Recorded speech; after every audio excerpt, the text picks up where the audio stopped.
Evening, Facebook Nation, and welcome to yet another episode of Did You Hire 'Em Dead or Kill 'Em After You Got 'Em? I'm your host, Anthony Santangelo, National Sales Recruiter and Trainer for AutoMax Recruiting and Training, episode number 50 of our Facebook show here. Thank you so much for joining. Have with me another awesome guest this evening that is definitely a quality person in our industry that does a lot for people. Actually both inside and outside the walls of the dealership. But before I bring her on, just want to talk to you guys briefly as you guys hopefully can share this out as I just do a very, very short monologue tonight. I want to talk to you guys about Facebook Live as I'm going to try to share this out myself as I'm talking here. With it, it's not easy to do Facebook Live. It's not. There's a mental side of it to try to to overcome that. People are afraid of what they how they look, what they say. People comment. It's not an easy thing. It's hard to overcome that. The courage to do that. So I just want to give a shout out tonight to people that do Facebook Lives, that do regular shows every week, every morning, that go on camera, that are willing to get video testimonials, video reviews. Just a big shout out to all of you doing that, because it's not easy. It's not, especially when you're consistently doing it. Sometimes you can really go through a battle of your mind, with it and get attacked and things. And I just want to encourage you just to keep persevering and keep pushing forward. There's a reason why you go live, and your content's valuable. And just because you don't necessarily think that you look the best or you sound the best, if you can impact one person's life, it's worth it. So I just wanted to say that, when it comes to Facebook Live. So without further ado, I'm going to bring on an expert this evening in Facebook Marketplace. She's a salesperson at Christy Huber Chevrolet. Nice person. And without further ado, let's just bring her on here. Ladies and gentlemen, Facebook Nation, give a round of applause to Miss Melissa Gomez. Hello. Hey, everybody. How are you? Let me get centered here. There we go. Thank you for joining us. I know you have a busy day today, so thank you for joining. Please, everybody, hit the share button. I would greatly appreciate that if you guys can share this out. It would mean a lot to Melissa and to myself and AutoMax with it. So Melissa, let's get started here. As I don't script these interviews. I just don't. It's not my thing. I only have one question that I script, and it's the very first question, and we'll jump into it. Into the life of the real Melissa Gomez. Let's bring it back to that little girl that was born in the United States. And why don't you tell us where you were born and how you grew up? And I'm going to shut up and listen at this point. Well, I was born in Colombia, most likely in Medellin, that a lot of people know where that is. I came here in 1989 and been here ever since, and love the United States of America, but Colombia is an awesome country as well. And just, living the American dream, just doing what I got to do up here and supporting my family down there. Yeah, so you came here in '89. So you came here when you were a very little girl, about 3 or 4 years old, I guess, something like Yeah. that. Mm-hmm. I'm assuming. I mean, obviously, there's only so many words you know in the English language as a toddler, or I'm sorry, in the Spanish language. But I'm assuming you didn't speak any English at that point. Is that a correct assumption, or? Basically, what I did was, you know, mom spoke to me in Spanish and dad spoke to me in English. And I did, my preschool, elementary, middle school, high school. And I did do my university there, which was cheaper because the dollar multiplies pretty well down there. And then I came back up. So yeah. So okay, so you grew. Can you still hear me? Okay. Yep. Okay, I thought I lost you for a second there. So 3, 4 years old, you come to the United States, and you came right to Florida. I'm assuming, is that correct? Yeah, to Miami. And To then I Miami, moved to West Palm Beach. the West Palm Now I'm Beach. here in Indiana. In Indiana, big difference there. So you went from Columbia to Florida, Indiana. So you were in Southern Florida. You grew up a little girl. You went through the school system, but then you decided to go to university, as you called it, which is what I guess I know people in Canada call it university as well, versus college, I guess, is what they call it. College, yeah. So you went to university, and you went back to Columbia I did to my do. university in Colombia, yeah. Okay. What was your major? Marketing. In marketing. Okay. So you went through marketing that way, and then you came back after the 4 years. You came back into Florida Yep. with it. So, but you didn't start in the car industry right away. That's kind of something that you found here the last few years. So, what did you do after college, after university, when you came back to Miami or West Well, I Palm? have always had my marketing company, and I have always helped companies with their social media, engaging, doing like their posts, doing secret shoppers, design, all that good stuff, like about advertising and marketing. And then by mistake, I got into the car business. So you had your business, you had marketing. So obviously you were used to dealing with customers and situations and communicating and branding yourself. I guess Mhm. is what you went into that. And then how did you move into the car industry? Then how did that transpire? I actually still have my business, and I'm actually putting it to motion again, just because I've branded myself so much that I guess it's time to, try to do it again. I got into the car business because I bought a vehicle, and my vehicle was messed up like 6 months after, and I was going to the dealership that sold it to me, and they never fixed it. So I was like, man, this is kind of suck. I want to be part of the industry, but being a different role model, meaning that I will help my customers. I will not be shady in the business. I will be legit and, honest. So I actually went to the place where they sold me the car. And they were a little, like, oh, a woman can't sell car. So I said, hey, can you give me the opportunity to sell cars? I'm really good at talking. I'm very patient. I can learn pretty quick and all this good stuff. And they said, okay, if you don't sell any cars the first week, I mean, we're not gonna have you. And I was like, okay, I'll assume the challenge. And obviously, that first week I sold 7 cars, so it was pretty good. That's very good. So you purchased a car from them, Mhm. and you said it wasn't there was something that was wrong with it, and you said they wouldn't honor it. Is that what you said? Yeah, they didn't fix it. Okay. My whole opinion of a Ford Focus died. Those are electrical, and I Mhm. had to go to Ford and get it replaced like for $1,300. And then after that, my transmission just got bad, and I couldn't drive more than 40 miles an hour. And I was like, oh my gosh. And I was able to trade out of that vehicle, but I got into the car business and decided just to make a difference. And you got employed at the dealership you bought the car from, or a different Yeah, dealership? I did that. Yeah, yeah, you can see how humble I am. I was like, well, I know you did me wrong, but I mean, I want to try and see how it works out here and see, you know, if I can do this or not, because I knew about cars already because I've had all before that vehicle, I had a lot of used vehicles.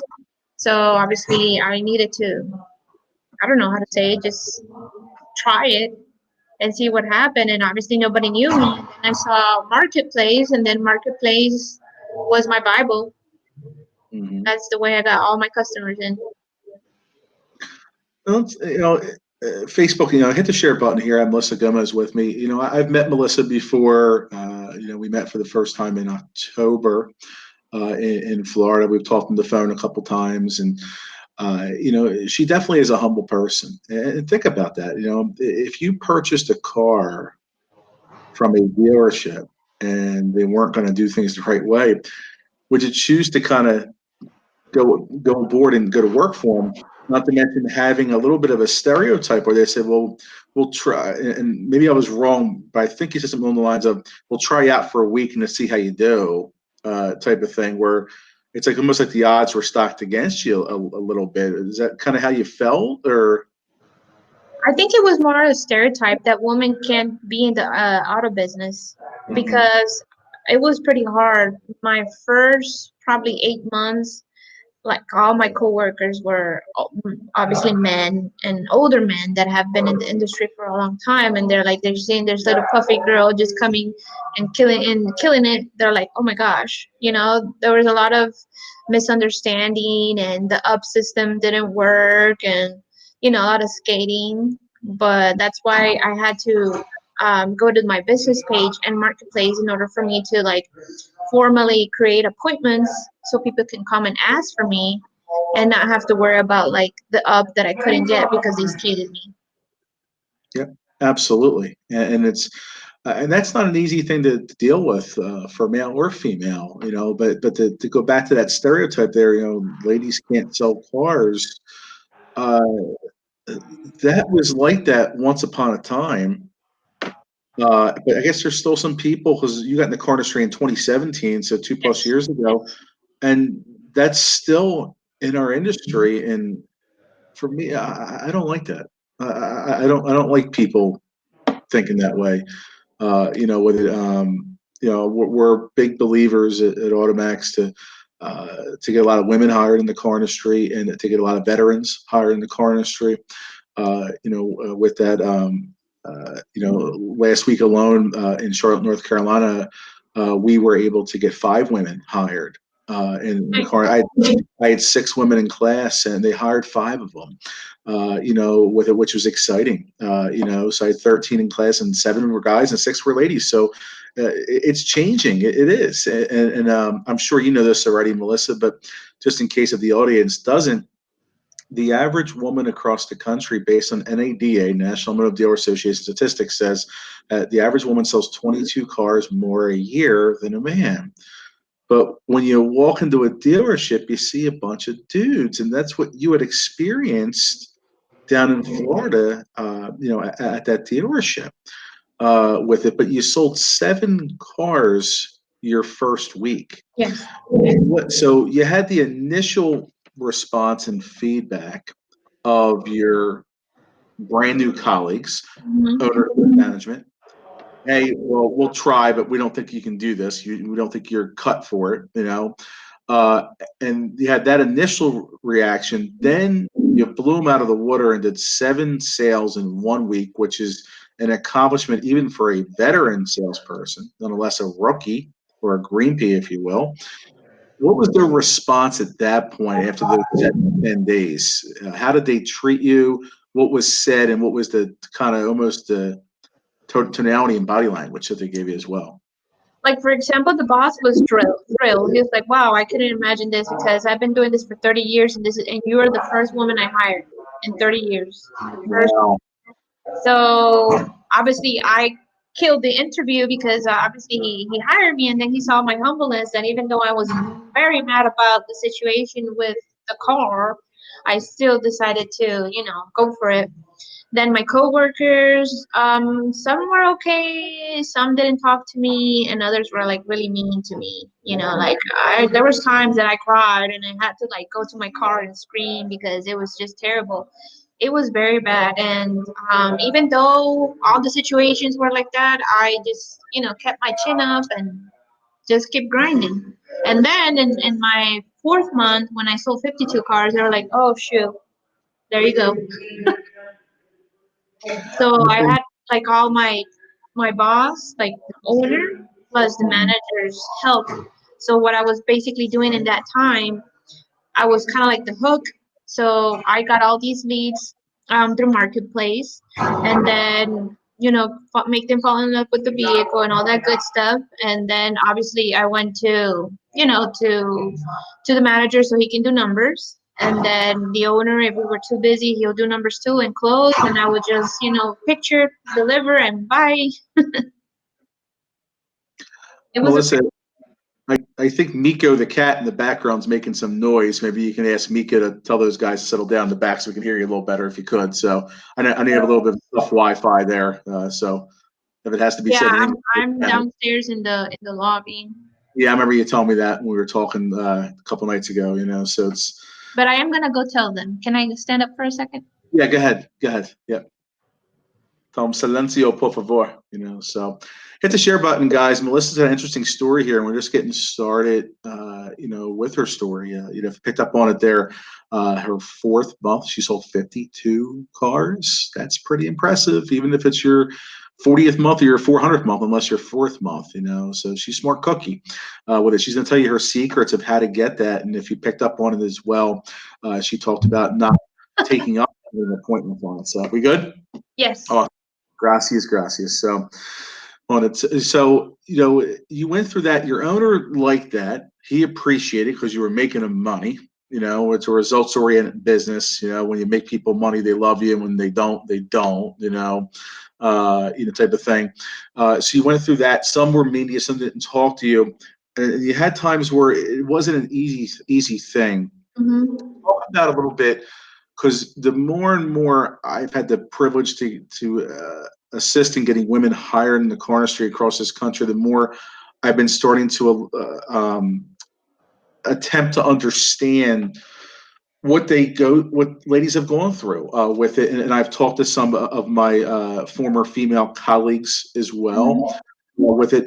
And I guess there's a little bit of a thought process that a lady doesn't want to, I guess, shed tears in front of her male colleagues.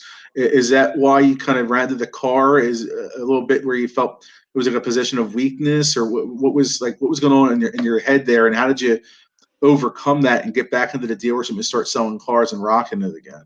It was just frustration. And then like one time I did cry like in front of everybody, and I said, FUCK everybody, I'm leaving.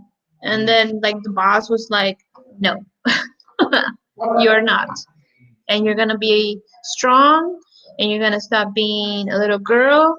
You decided to get into this world. This world has a lot of money, and if you keep being like that, you're not gonna go anywhere. The next month I sold all those cars. So that little whooping, even the other whooping, I was like, okay, I just gotta be cold here a little bit with my coworkers, and I still am, because like at Christy Huber, I'm always like by myself. I talk to everybody, I'm kind to everybody, but I'm just like, like focused and doing my thing, and that's it. Let's go with that for a little bit there. This business can be a conflict of interest. It can be, which is frustrating. I experienced it myself for 2+ decades. You're there to make money for yourself and or your family if it applies. So obviously you're there for you and Miko. Yeah. Miko, the cat, who's awesome. With that. And sometimes you do have to put the blinders on. ¿Cómo se dice blinders in español? How do you say blinders? I don't know. I know they have a name for the ones for the horses, but I wouldn't know.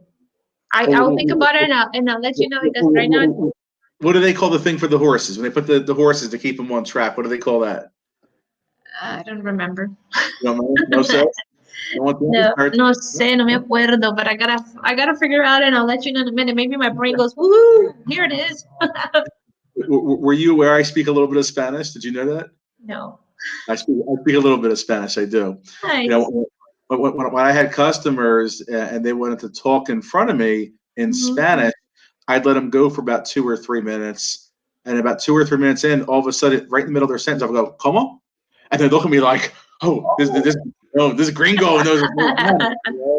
It's just, and obviously I picked up on, the different words. If I heard mucho gordo or gringo or something like that, then I knew they were talking about, okay, here's the fat guy in front of them, So, I mean, it's just different things. But I can't carry a whole conversation in Spanish, but I used to do that, So, but That's funny. I just throw them off. And then the rest of the transaction was done in English. Attention was on it. So, but it's, so you went through that. You had those difficult times, but you kept persevering with that, and you kept the blinders on, And I think what can happen on here is when you have that intention, you start doing well. There's a saying: "It's lonely at the top."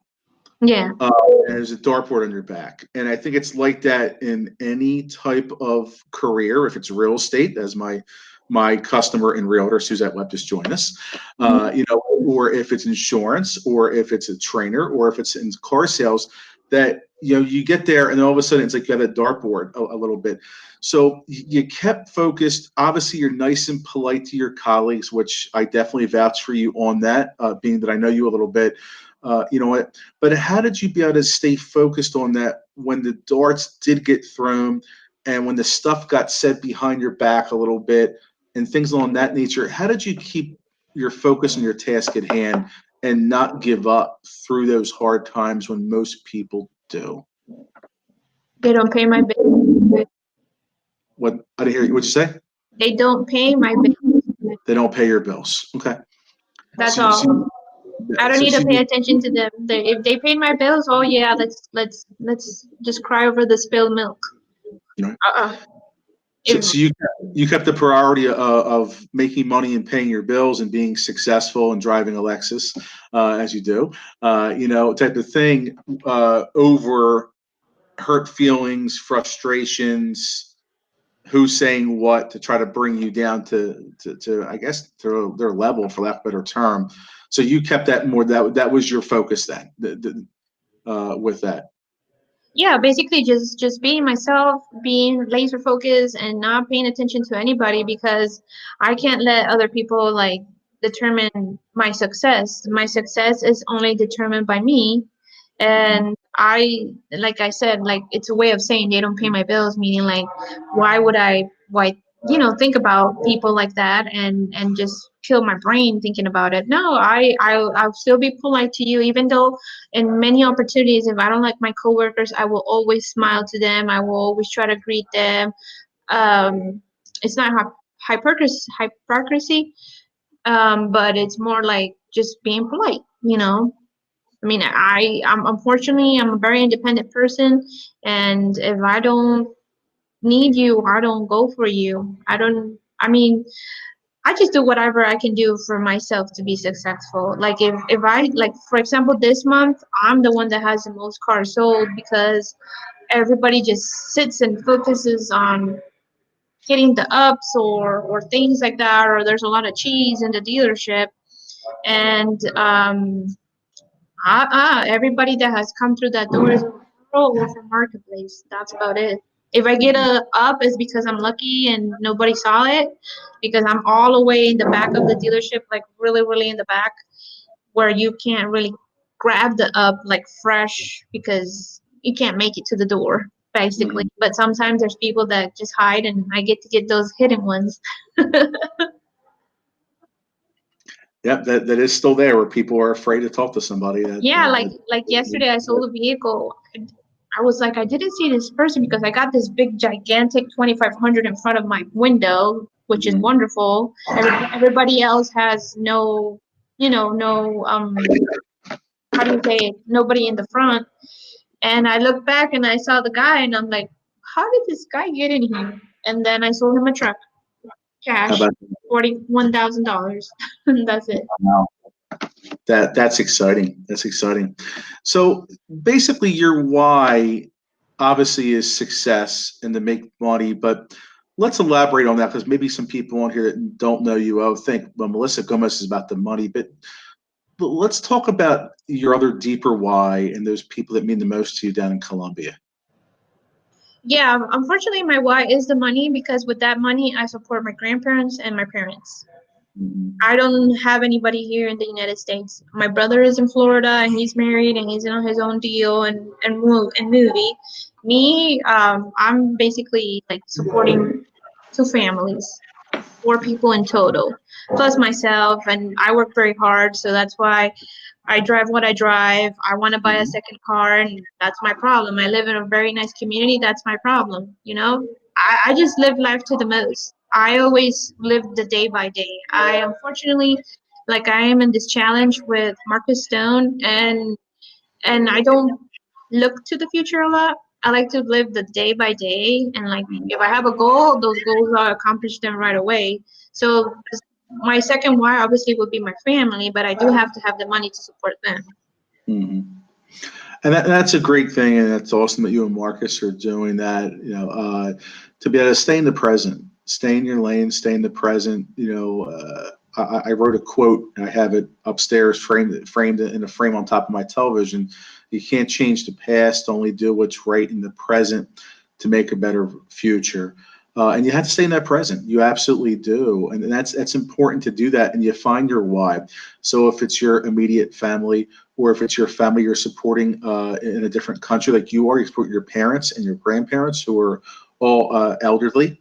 With that, you pay their bills. That house, you bought them the house, for goodness Yes. sake. You Yes. did. I mean, it's so when you say it's about the money, well, it's not just, oh, so Melissa can have this and that. Sure, that's great, and we always want to enjoy that, but it's about giving back to others, which is what you do. Which is absolutely amazing.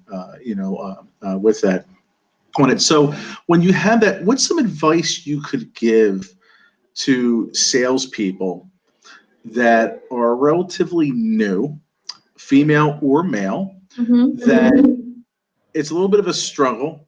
Not everyone in their store, say, is the most friendly in the world. They feel that cold shoulder a little bit. They feel like they're on an island by themselves, but they feel some burden in their life. If it's they have children here, or they're supporting family in a different country like you are, or they were used to corporate America for the last 12 and a half years, making $1,400 a month salary, making 72, 8 a year, with it, and they got laid off. And now they're feeling pressure of having to, only eat what you kill, or you kill what you eat, type of thing. What's some advice you could give for that person that's struggling, that wants to give up, and how they shouldn't? Well, I do have actually some salespeople in my dealership that are a little scared because they're green peas and they're like, oh dear, I'm like struggling and I'm doing all I can. Like, before Marcus left our store, he taught us so many things. And right now everybody's like, ooh, what are we doing now? Because he was used to like pointing us to the direction of doing video every day, doing a picture every day, everything about social media. So a lot of people have been chilling, you know, with that and obviously not seeing the same results they were seeing before. And I always tell him, hey, it's this is the car business. If you don't have that heart first to love your customers, and second to not think that your coworkers are your best friends, and third to strive for perfection and success, because since this is a number game, you can't basically think about, oh, okay, well, this month was really bad for me, and I'm thinking that the next month is going to be the same. It's never going to be the same. There's months that are going to be good, there's months that are going to be bad. You just have to think about your why and why you wake up every day, and that you know that you earn more money than somebody that is making a building. So if you really, really want it, the dealership is giving you all the material to do it, and you have your own little company. You can't expect for the dealership to do everything for you. If you have your little tiny company, which is Melissa sells cars or whoever sells cars, you have to build it your same way. You gotta go out and prospect. You gotta do marketplace. You gotta cold call. You gotta go through that CRM and dig as much as you want. You gotta go to the service department where there's 90% of closing ratio because they already spend money at your dealership. You can't just wait and like, here, guys, we give you the leads. No, I always tell them like, come on, stand up and think about like what is it that you want in life. And I learned a lot from Fran Taylor. I don't know if you know him, I and do. and he basically told us like, we know that family, we know that everybody wants to strive for a good life and everything, but he taught me how to save for rainy fun days, because there's months in the car business that are really bad. So to save for this situation, to be organized, to be out there, to be creative. If you're struggling and you're thinking you're gonna give up, don't give up unless you want to go to back to that 9 to 5 where you're only gonna do $2,000 a month. Like, you can't. There's months where you can do a lot of money, and there's months that you can't do a lot of money. The month that I sold 52 cars, I made almost $40,000 just like that. And I was like, woohoo! But what did I do? I didn't go crazy. I saved that money. I invested in my country. I did different types of things with it. So, and then the other month was normal, selling 22, 25 cars, and then the month next, almost 30. And I was always consistent. But here in Indiana, Like, for example, it was like a cold ice bucket challenge because I was used to having so much traffic. And here, a lot of people don't use marketplace and things like that. So my first months were pretty hard. But now, they're going sky high, and I'm super happy about it. But don't give up. Just be your own boss because they're giving you everything. You don't even, and they're just paying you to be there. You don't even have to pay rent. It's your little business. If you want them to, you want to be a baby and wait for the mommy rat to give you the cheese. Don't do that because you're hurting yourself. Go find the people. If you go to a drive-through, instead of giving your card first, the debit card, give first your card, like your personal card. If you talk with people, give your card. It's not gonna hurt. Nobody's gonna bite at you and tell you, hey, why are you giving me this? Oh well, you never know. You want to buy a car. And have a killer personality. Don't be lame. That's all very true. You gotta It's be like a waitress. Just be like a waitress. The waitresses can become the best car salespeople ever mhm. because they The already hos- have customer service and the smile is here. Don't be like, mhm. hey, welcome to Christy Hubler. How can I help you today? No, you gotta be like, woohoo! Like I had a sale last week that a person just passed in the car and I went like really crazy, hey, and they just like hit the brake. I have the testimonial in one of my videos from last week, and they just parked right on the spot and said, "We never had this treatment before. Somebody came so excited to come out and help us out." A lot of it's enthusiasm and tonality. It absolutely does. Our show's about an hour, but we have another show that you definitely have an invite to face in Bensalem, Pennsylvania, the Recruiter Podcast. I think you have an invite for that. You just have to find a way to get there. Craig and Ernie and Joe would love to interview you for 3+ hours, which should be exciting. With it, so feel free to PM myself or Craig. We'll get you on the schedule and have you come out so we Yeah, can go more deeper about it because the topics we're talking about, we're not going to be able to get through in just the next 30, 25 minutes or so here. yeah, you gotta pick your brain. What pick your brain? With itself. Well, it's all exciting things. So speaking of picking the brain, let's talk about you've mentioned several times about prospecting. There's a saying that we say we sales hustlers, we don't wait, we create. I don't know who came up with that saying, but I have it on a towel, which is in my kitchen, and I had the towel facing out, so I see it on it. So you're creating. A lot of times, that's what people say. How people say, well, it's slow, it's this, it's that. I'm not getting my lion's share. I'm getting skated like you had dealt with in Florida, things on that nature. But you create it. You're finding a way to do that. And I used a basketball term of finding a way to get the ball in the paint. And I don't know how much of a sports fan you are or not, but to get the ball into the paint is more important than living and dying by the 3-point jump shot. With that, even Golden State, even Steph Curry is going to miss 55% of his 3-point shots. But getting the ball in the paint, you have a higher likelihood of scoring or getting fouled or both with it. And you've done that. And you've done that with Marketplace, where you're an expert at it. And you talked about Fran Tower, who obviously has a lot of great experience in the car industry. He has his events he does across the country. Big kudos out to Fran. Jesse Kingding, who's my friend, who's in Indiana as well, who I had on the show last week or the week before, 2 weeks ago. I did. He had spoke about Jesse in his Facebook Live this morning or yesterday morning as well. So, what's some advice there? Let's go deep in the marketplace here. Let's pick your brain about that. Which obviously you lit up there. I saw it in your face. Well, that's your passion. That's your baby next to Miko. Miko's first, and marketplace is second. With it, so what? Number one, what is marketplace? And number two, how can a salesperson use it? And then number three, when should they expect the results with it? Well, Marketplace is a tool that has existed probably 3 years, maybe a little bit more, but not in like a very low scale because nobody was really using it. It's a tool that you can find in Marketplace, right, in Facebook, and basically just post your cars.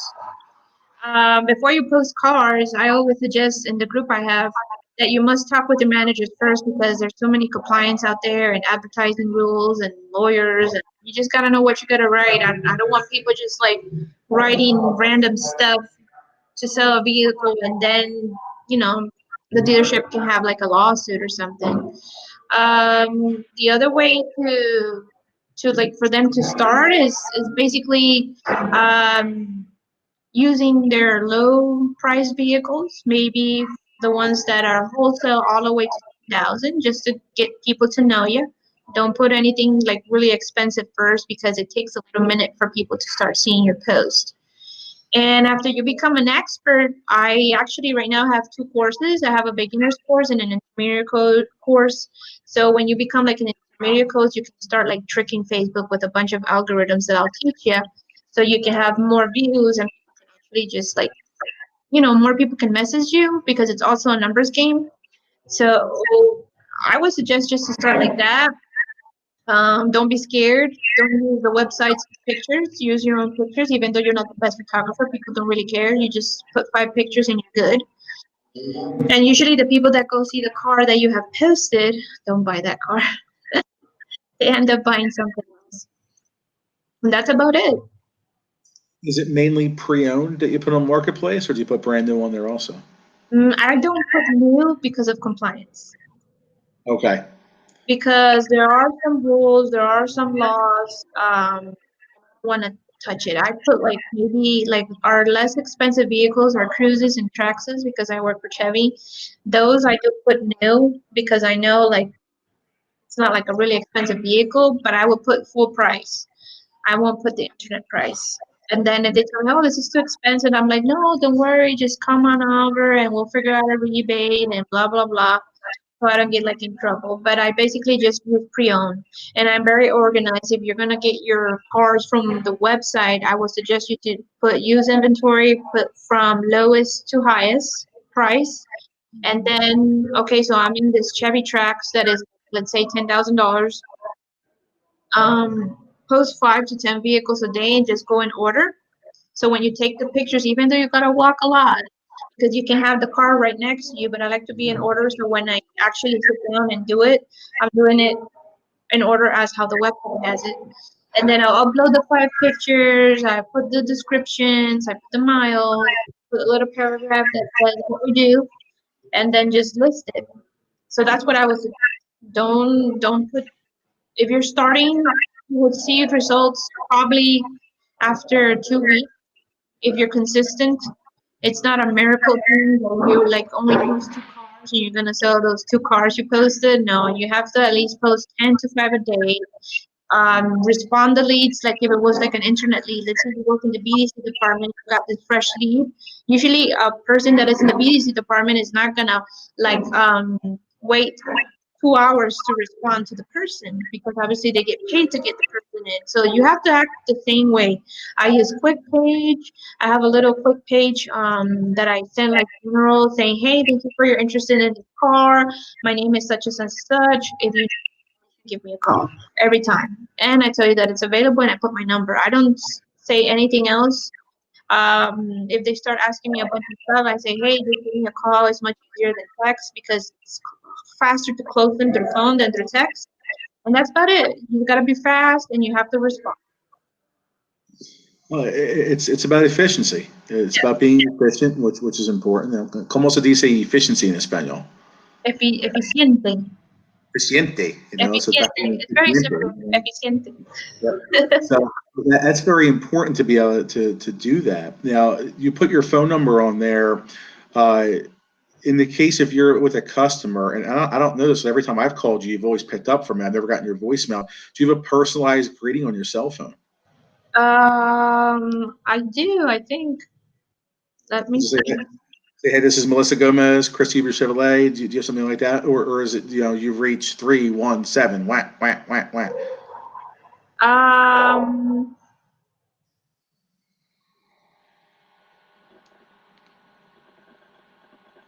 yeah, I can put it to sound because there is a recording I actually have on my phone, but I have Siri Okay. actually say that she's my assistant. assistant. Okay. And then I See, can't that's pick up the phone and leave me a message.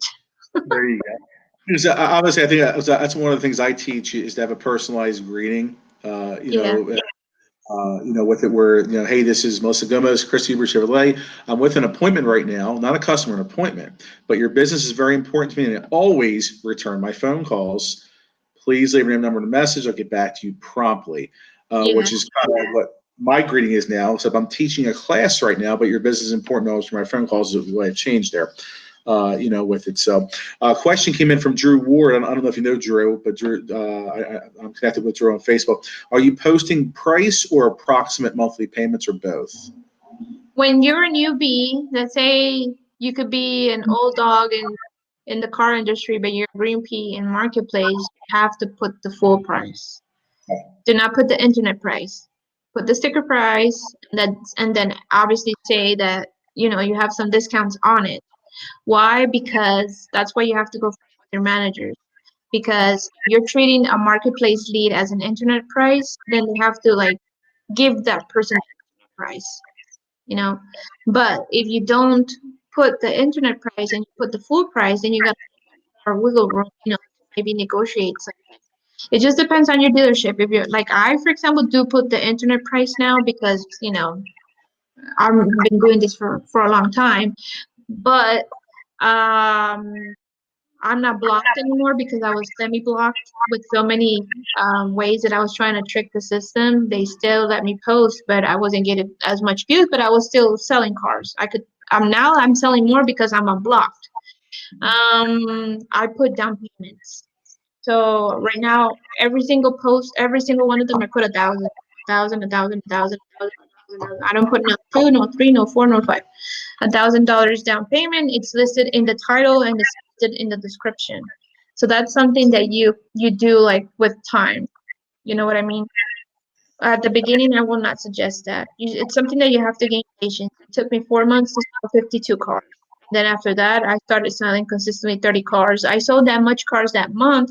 Was it because it was tax season? That's the only reason why. And then that's why the other month just brought down to 30, 25 consistently because still had all my raving fans that knew where I was and just sell them vehicles very easily. Now, in Florida, you sold pre-owned exclusively, if I Yes. remember correctly. Yep. This is Now, my first time selling new. right.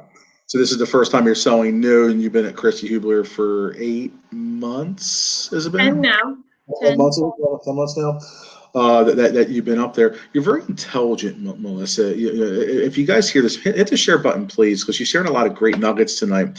She's a lot of intelligence. She's very well spoken. She probably could be a defense attorney. Yeah, that's what my mom says. I think your mom and I are thinking the same direction. Yeah, she was like, you should have been a lawyer. Right. Because if I ever need representation, I'm calling you. Oh, So yeah. it's I mean, it's very well spoken that way. Now, was that a combination of upbringing and university in Columbia, or something that you learned in the last few years in the car business, or where did that all that come from? Because you Um, don't see it often in the car industry, and I'm not knocking us in the car industry. I have no education, as my father says. I went to Street U, so I mean, I went to high school and that was it. And I just got through that, but you see that a lot of times in some of the old dogs in the car industry. You don't have the college education, as my dad would say, so where did that come from for you, and how has it been a blessing for you? I would think because I don't know. I think it's just in my family. I've written a lot of books too. I read a lot as well. Um, I'm just always constantly learning, and I like to listen to good stuff. So I guess it comes from there. I don't So, know. That's a great question. I just was born with that. So is it kind of your self-taught then? Just spending some nights, just and you and Miko, and Miko's reading the book to you, reading the book to Miko, back and forth type of thing. Is it kind of what it is, or I think it's that and the university too, because the university Yeah. where I studied is one of the best universities, and we actually don't do 4 years. We do 5, and then we do like a master for 6. To do this an extra year and stuff like that. And I did do like a really long course or seminar, but saying it of neuromarketing, how to Mhm. sell with the brain. So it just depends on how you talk and everything. Like you could see me talking to like old people. It's so different than to young people and to other type of people. Like I can give you diverse personalities in order for me to get the sale done, and my closing ratio is pretty high. And I just identified like another car I sold to another lady this week. Nobody wanted to go out and greet her because they saw her, they thought that she was like lesbian or something. And I said, I don't care. I went out and I saw her type, and I just showed my nails. I'm like, oh my god, you like bright colors too. And I brought the eyes. Then she brought in her people, and we sat at the table, and I knew they were poker players. I know you like poker. It's something like I have in my head. I don't know. It's like a gift that I can see stuff. So I sat down and I'm like, damn, this looks like a poker table, girls. We just need that little nice little carpet and some cards and just get this deal rolling, right? And they just started cracking up, and they were very tense at the beginning, and then they just, let go, and there it was, you know. So it's the psychology of understanding the person and different people. One of the things I've noticed, because in our training, our recruiting candidates we have across country for Automax, we get a pretty well diverse group that comes in. Mm-hmm. And this past week, in Charlotte, I had somebody that was born in Germany, somebody that was born in Nepali. Did I say it the right way? Is Nepali? I think it's the name of the country. Nepal, maybe Nepal. Nepali's language. Nepal is the country, I think. With it, I had different ethnicities in the room also. With it, some spoke Spanish fluently. Mm-hmm. Obviously, some spoke German. I had one gentleman from Nepal who spoke 5 different languages. So it's very well diverse. But one thing I've seen is those that have that were not born in the United States that came here, they have a little bit more of an advantage where they can relate to different types of personalities a little faster. With that, where like you said, and I'm not knocking your colleagues, but if they had thought that, we don't judge. Well, let's just say it this way: we don't judge a book by its cover. And you went and then greeted her, and you didn't care what she was wearing, what color nails she had, what preference, whatever. You didn't care about that. It was still a customer, and you still were going to earn a customer for life, and you did. Yes. With that, what's some advice this is where I'm going with this. What's some advice you can give, Melissa, for salespeople to almost put the blinders on in their eyes and look at everybody the same way? If they're short, tall, fat, skinny, if they're from Columbia, they're from Philly, wherever they're from, what advice can you give to help them overcome maybe some past stereotypes they've had? I just think that unfortunately this country is a bit racist, even though we're all racist with our own people, and you can see it already with the political parties and all that stuff. I would just say just go for it. I mean, just see it as a person. It's just one person. Just see the person, because last month I sold also a man that nobody went out to greet him either. He had normal shorts. He looked very little sloppy, with his little hat and skinny and all that. And he also bought me a 2,500 cash HD $50,000 car. He just had his checkbook and wrote his little signature and bought that car. you know and I get a lot of people like that. People, especially farmers over there, you really don't know what you're dealing with, and these people actually do have the money, and you will never know. I mean, you will never know. It's I see it all the time. Like they can just be sitting and they can see the person walk, and they're like, well, I'm not gonna go and talk to this person. And then I'm like, FUCK that, I'm gonna stand up and go get my money. I don't care. And then I just go with my big bright eyes and, hey, welcome. This is such and such. And I try to make them welcome. And, I've learned a lot about the PAT here and all this psychology stuff. So I try to like, hey, like sit down. Do you want some water? Especially with the old people, they love that. They love to feel that affection because usually they're used to that shark salesperson that is just going to go and attack them and be pressured and things. And lately I've been receiving that people that have gone to other dealerships, and when they come to us they see that it's a completely different experience. All of us are really trying to improve our personal skills and just treat everybody with lots of love, and they're feeding my family. I'm solving them a problem of transportation, and then they can have the dealership for life, for to come to service, to come to buy parts, to refer family members and all that stuff. Absolutely. It's wonderful advice that you give there. Go back to the PAT. I want you to elaborate on that for the audience because they probably don't know what you're talking. I know what you're talking about, but I want you to like elaborate more like there, if you would. if you I can't say, I know I'm backwards, so it's kind of funny. It's okay. The pat right here, the elbow. So when I give my hand, I usually like I touch the hand and then I touch the elbow. It's funny, but it works. They're like, hey, like I'm like hi, and then like when the hands come out, like the hand still stays like this and I can touch the elbow, and Mhm. that's important. The pat here is just like to reassure.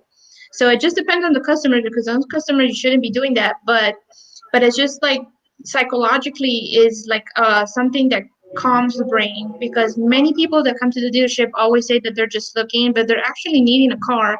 They just don't want Mhm. to go through all that process that they know is going to take about 8 hours.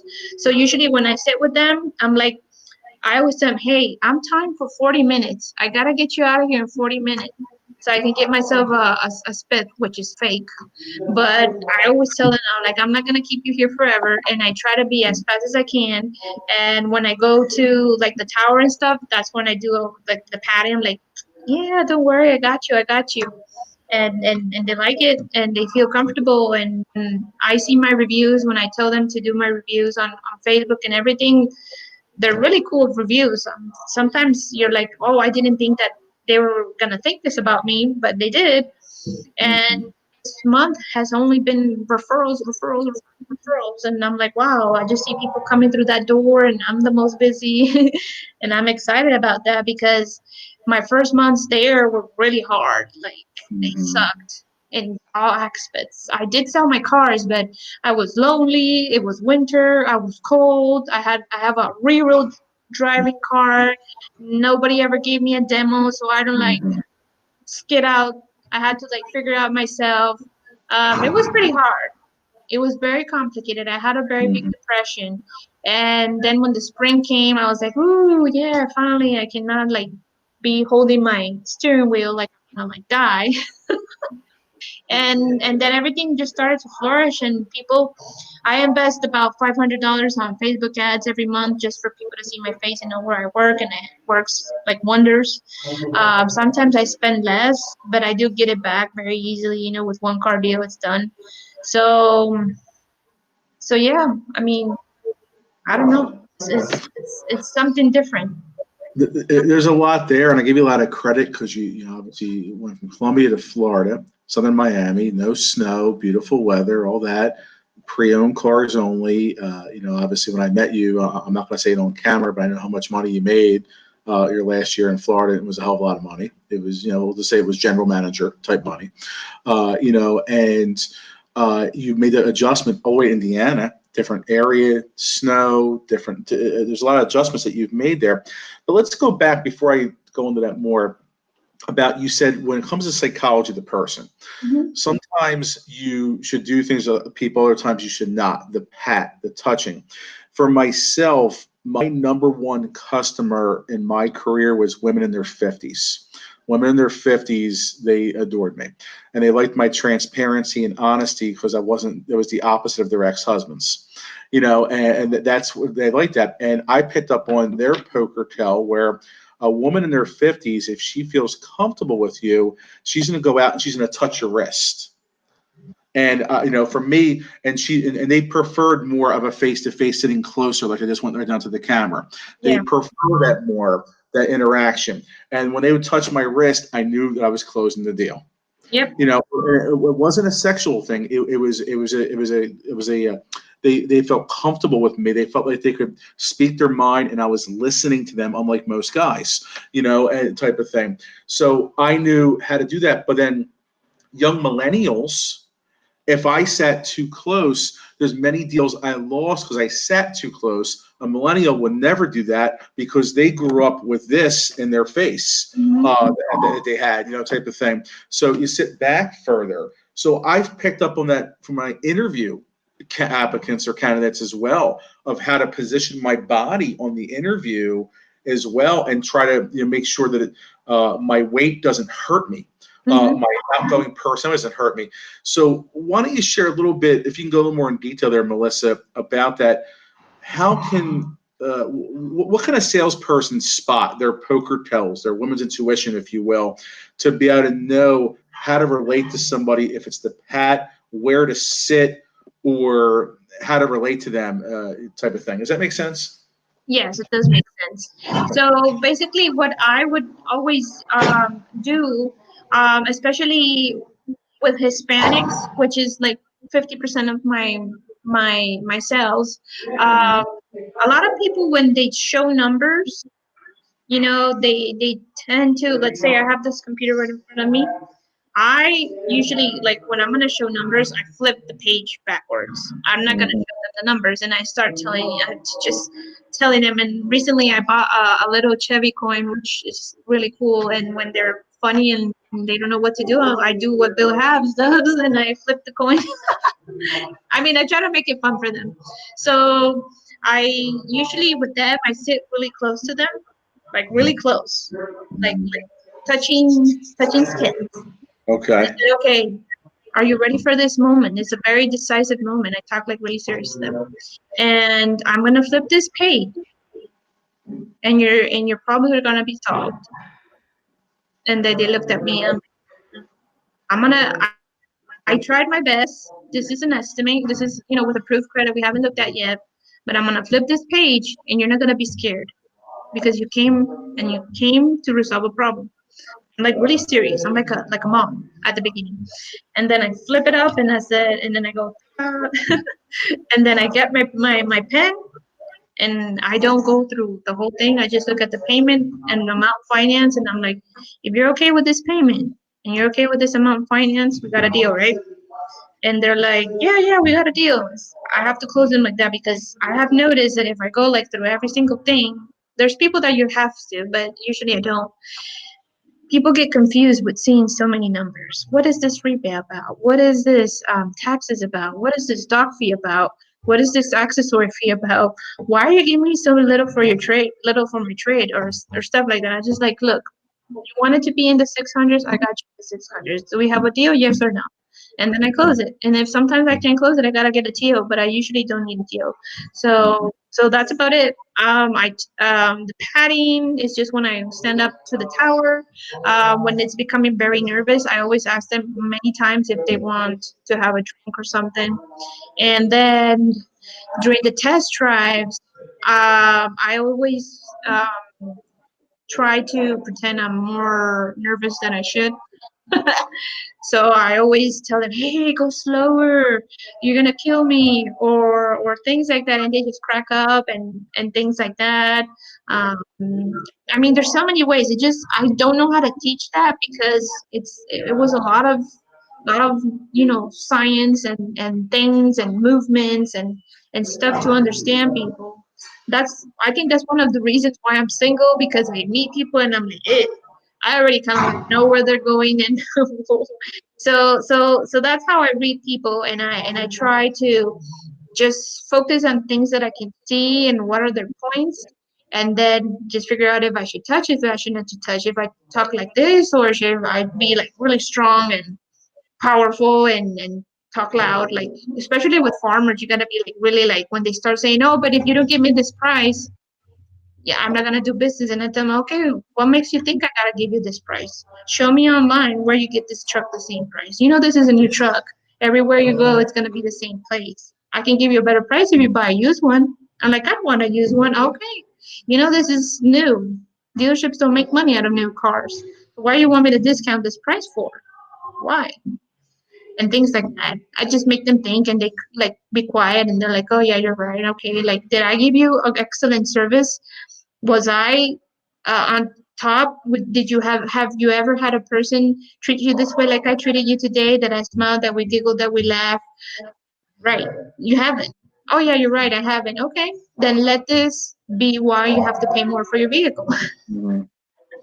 Now, and it's funny you said all that because it was leading into my last thing I wanted to talk about. But before I do that, I just want to read you a comment that Marcus had just said here.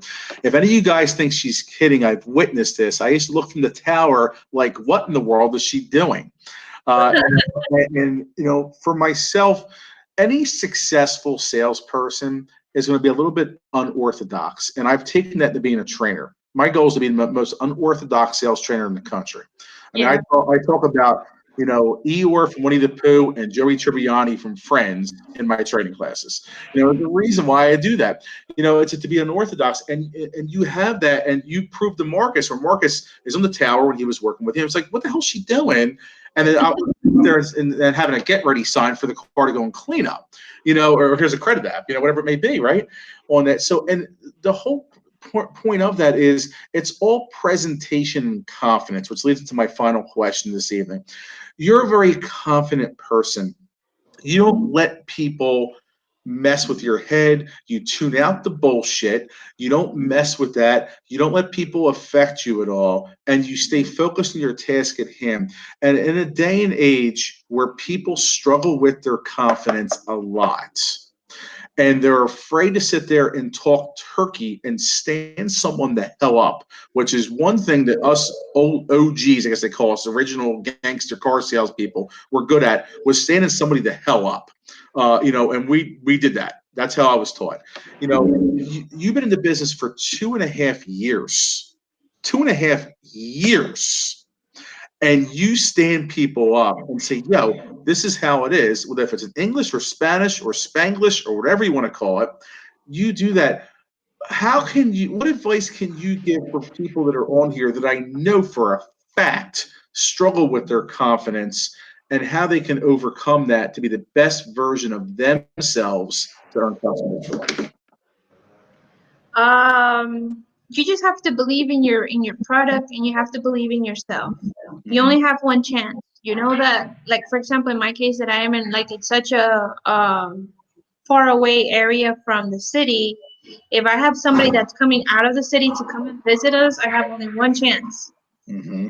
So that's how I see it. I see it as a one chance situation, right? And you are in the car business because you know that you are good at what you're doing, or else you would have been fired already, right? Mm-hmm. So I just tell you to have confidence in what you're doing. Do not be scared, because most of us, I used to, when I started in the car business, I used to look at the payment and it's like, oh my God, they're not gonna do it. And I have people that have come, oh, I want to pay 300, and they leave paying 540, you know? So I would just tell you just to be confident in the way of knowing who you are first. Who are you? Because if you're not sure about yourself, then you can't do the job correctly. You know what I mean? And know about your product. You have to build a lot of value in the vehicle before you present numbers. I don't believe in those no test drives and stuff. I don't do it with Hispanics because they really don't care. But American people, you do have to sit them in the car and be wow, like oh my gosh, this is like magnificent. Wow, I've never seen it. And I also sometimes pretend, since I'm so new to the brand, I'm like, wow, what does this button do? Woo, look, it moves your lumbar and blah, blah, blah. And especially the old people that like to be very high. So the Mm-hmm. first thing I do when they sit in the driver's seat, I start elevating their chair. Mm-hmm. And Mm-hmm. then after that, when we sit, I'm like, okay, so I'm gonna hook up your phone right now because this is the car you're gonna buy. So I get their phone and Bluetooth, make them call me and save my number and blah blah blah, and then we start the test drive. So I would just say, if you're confident with your with where you work, If you're not scared, just go for it. Just you have to learn your own techniques. If you know yourself, you know the techniques that are gonna close, because you can learn a lot about Grant Cardone, you can have the best trainers of the world, but if you're not confident on what you're gonna speak or how you're gonna direct it, you're never gonna work it out. If you're a person like I have a coworker that he talks, and I'm sure he's watching this, and he talks I know who it so is. much, it's like a lot, and I tell him, hey, just stop it. There's sometimes you don't have to talk, you just have to show confidence, be cool, don't be like all funny and fuzzy, and just do the things correctly. Like, you sometimes we even have to change our personalities, depending on the person we are with. I just think that you have to have balls because I don't have balls, but you have to have like courage and just go for it, because the customer can be, you know, picking on you. You always have to be respectful. You have to be kind, all that stuff. But at the same time, you gotta be concrete. And this is like a negotiation. This is the second most important purchase of their life. Mhm. You're not gonna put them in something that they don't want. I'm like, is this truly what you want? Then if this is truly what you want, you're gonna pay this price. If not, I have a bunch of other vehicles that have less features and I can get you in. And they're like, Mhm. no, I really want this because I like heated seats and stuff like that. Well, this is the price. It's funny you And said I'm very, oh, that. sorry. And I'm very rational. That's something you gotta learn. You gotta be very analytic and rational. I do a lot of math with my customers, and I know my bosses don't like it. They come very unrealistic, telling me like I want a $300 payment in a $25,000 car, and I'm like, I always grab my phone, and do the calculation that without interest or anything, just divided, 21 divided something, and I'm like, how in the world do you think that's possible?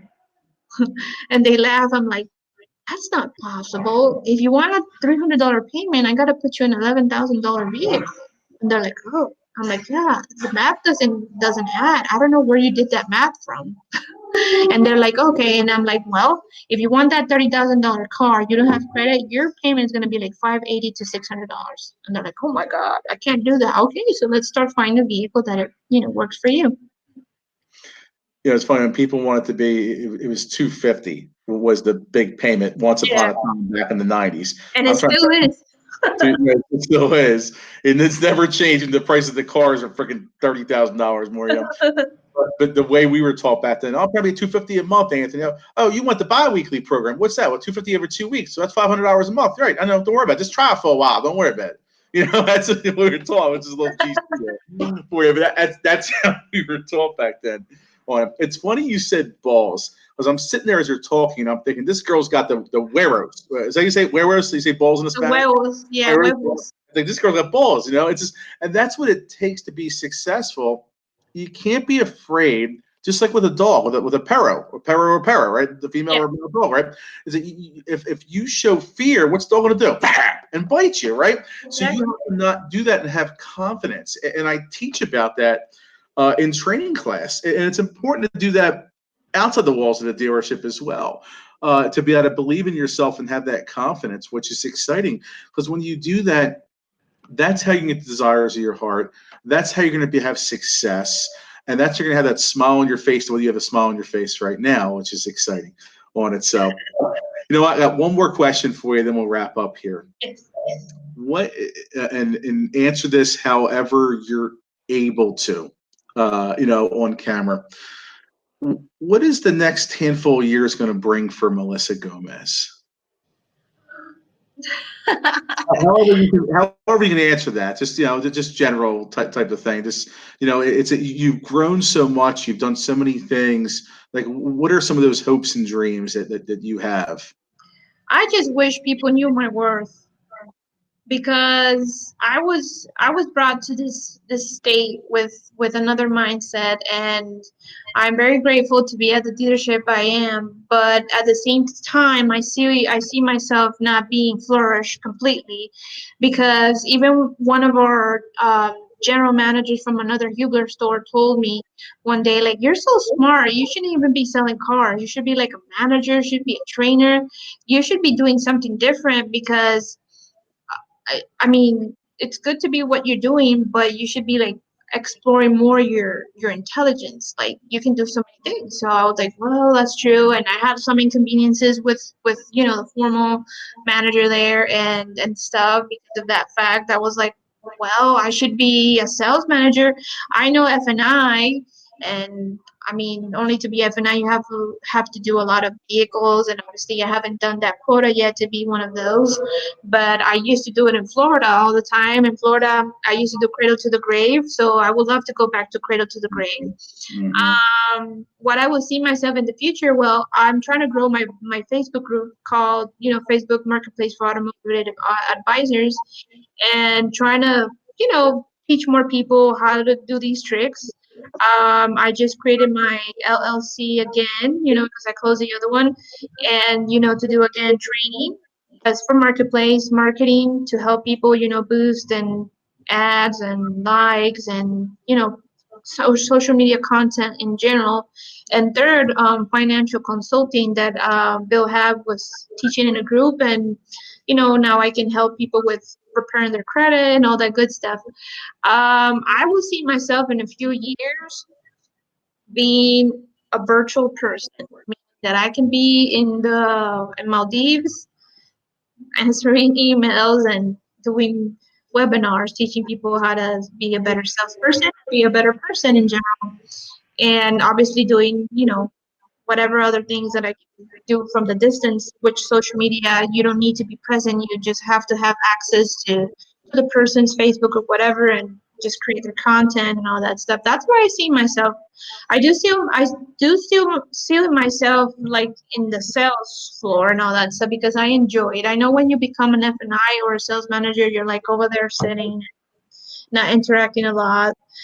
And I still like enjoy, you know, having that contact with people.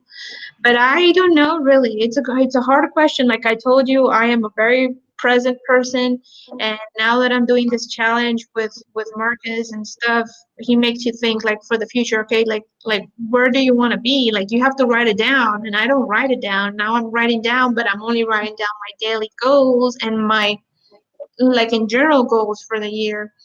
Yeah, just to have my mindset in something. But I really don't know. I just let it up to being the best person I can daily.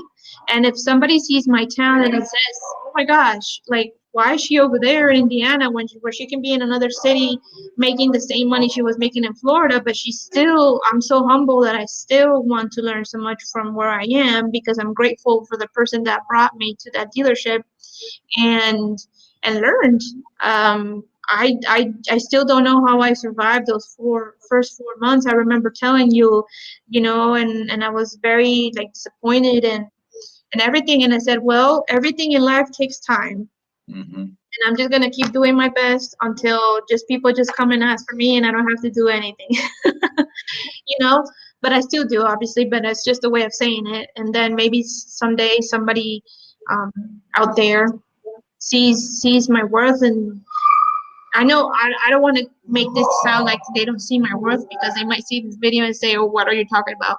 But I do wish that people can really see, like, wow, she speaks Spanish. Wow, she has marketing degrees. Wow, she is teaching people marketplace without charging them a dime in 2 years now. Until now, I'm starting to charge.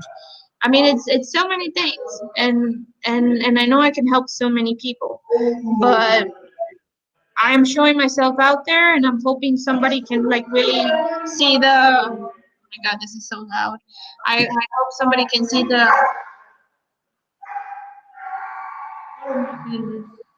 Keep going. You're fine. You're fine. Keep going, girl. So somebody like sees my worth and say, hey, I think you would be a great sales trainer. Hey, why don't you come and teach us about your psychological things that you do to people to get your deals going? There's so many things I can do. That's why I created that LLC because I was scared. I was like, oh no, I'm not gonna create this because if I create this, that means I'm gonna have to start traveling. That means that I'm gonna have to put myself out there. That means that I have to take care more of the group and start posting more and not leave the group like 1 week without putting any information about marketplace. It's a lot of stuff, and it's been a big challenge, and I'm just gonna try to do my best And if nobody sees my worth, obviously I see my worth, then I'll just become myself and just do my own business. But I do like to find something like, wow, like, oh my gosh. Or you can hire someone to manage your business page the way I did. I hired Michelle McLean. She manages my business page for me now. So, but that's all wonderful stuff there. Just absolute knowledge. I can't speak for anybody else, but I see the ability. I see the perseverance, the talent. Marcus Stone sees it. Craig Locker's a huge fan of yours. That's why you need to get to Philadelphia to be on the Recruiter podcast. You definitely are welcome to be there. He'll put you up in the hotel after you get there. He'll pay for your hotel for you. If I happen to be in town, which is rare, but if I am, I'll be your chauffeur, pick up at the airport as well. You absolutely have the knowledge and experience that way. And I highly recommend, number one, anyone on here that knows salespeople, do me a favor, tag them, please, on this, because they have to watch this and go back, and they need to invest. And I mean invest. It's not free, but invest in Melissa's secrets, her techniques, not necessarily tricks, but techniques. Mhm. Master Facebook Marketplace. That's how to earn your customers for life. So come January, in the areas where it's snowing, everyone's all upset, and this and that and everything, because the Colts lost or the Jets lost or the Eagles lost or whatever it may be. All of a sudden, they're getting customers coming in asking for you the way you are right now, which is why you're kicking ass at Christy Uber Chevrolet, because you're mastering that, and then you're willing to teach that to others for a very small investment, which is tax deductible on their side, that they're going Yeah. to do a tax return on it, which is amazing on it. So, Melissa Gomez, thank you so much for your time. The information was so valuable. It was impeccable. It was knowledge. I am very impressed. I'm 22 years in the business. You're 2.5 years, and I think I've only had one other person ever on my show that has less experience than you, and that is Amelia Sabowski, down in South Carolina, who took a sales manager job. You definitely are the true definition of what it means to be all in. You're caring, you persevere. I definitely agree with you. You are humble, and you're a wonderful person, and I'm just very grateful to know you. And I really thank you so much for taking the time to this evening and do the show with me. Yeah, thank you so much for inviting me, and I wish we could talk more time. Yeah, I mean, just yeah, I would just finish with this. Just go for your dreams. Just see everything like the present. I always try to live my present, and just don't be scared to do new things to get customers, and just like you say, go all in. Just don't wait, create. Just you gotta do it. I mean, it's your money. Why would you just stop and not do it? You know what I Right. mean?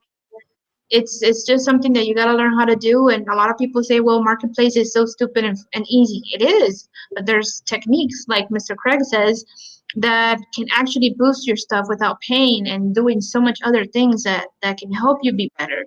Because obviously you got the haters out there that say, oh, I can do that on my own. Okay, let me see how many views your stuff have, and out of those views, how many messages you have, and out of those messages, how many appointments did you get, and out of those appointments, how many did you sell? You know, it's all about that. And if you guys want more information, you can add me on my Facebook, and then figure out if you want to join my group, and things like that. And thank you so much for the opportunity. I'm excited. This is a really uh, life-changing opportunity that I have moving to Indiana. I'm not gonna move just yet or anything. I'm just gonna keep growing here and see what's up, and just keep giving value to my dealership, and then see what happens. Then create the diamond empire that I want to do, and then go from there. Yeah, absolutely. I'm proud to know you. I'm very proud to know you, and just the knowledge and the nuggets of knowledge and the experience is just amazing. And you're absolutely right. It's, why would you put your lack of confidence or your own thoughts ahead of your goals and dreams? Which is such a wonderful thing that you said there, and that's both inside and outside the walls of the dealership as well on it. So, Melissa, thank you so much again for taking the time, and I truly hope that Christy Huber Chevrolet knows the valuable piece and the valuable asset you are to the organization, because I see it and other people see it out there. And again, I'm one of the few I've had a privilege to see you face to face and talk to you and meet you. And what you see on camera is what you see in real life. I can Yeah. guarantee you, Facebook Nation. She's the real deal on it. So, Melissa, thank you so much.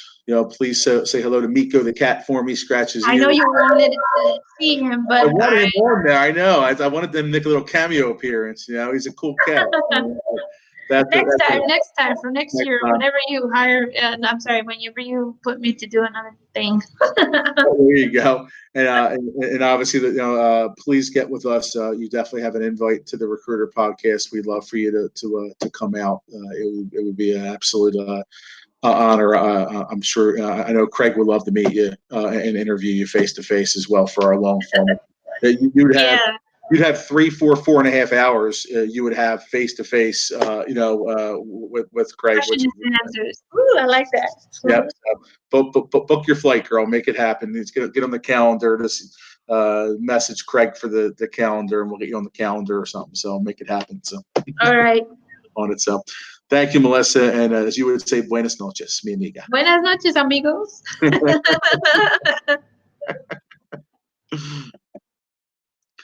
Well, there you have it, Facebook News, another episode complete, episode number 50. Wow, what are the knowledge and experience that Melissa has?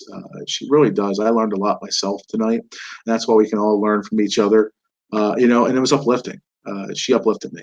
She really did, and I'm very grateful for that. So take that knowledge and now apply it in your life. Don't be afraid to do that, and don't give up on your dreams. And don't let lack of confidence and struggles stop you from getting what you want, because it'll be there. It will when the timing is right. But if you give up, it'll never be there. And that's what Melissa is. She's not about giving up. She's about persevering and pushing forward, and that's why she's mastered these things. And I highly recommend that you join her group and you invest in her marketplace knowledge. She doesn't charge millions of dollars. She charges small fees, which again is tax deductible, and give her the business. Because I'm telling you, it'll tenfold your business on it. So until next week, Facebook Nation. But quick little note here: this is the first time I have been home since the middle of March during the week where I have not been on a campaign or spoken at a conference, with the exception of the 4th of July week, which I was away in Mexico. So I will be a guest of Craig Lockhart's on the recruiting podcast tomorrow at 11 a.m. Eastern time. God knows what Craig has in store for me. He's been threatening me all day with shit. So I don't know what's going to happen tomorrow. I will say this: there won't be a filter on the long form podcast tomorrow. So tune in if you can and share it out. It'll be on the AutoMax Recruiting page. It'll be on our AutoMax YouTube page. I'll probably put it on my timeline as well on it. So stay tuned for that on it. So you won't have to wait till next Tuesday to see me. You can see me tomorrow at 11 o'clock Eastern. So have a good night. Buenas noches. Go out there and positively impact the lives of others. And it starts by persevering and not giving up on your hopes and dreams. I will talk to you soon. As always, Facebook Nation.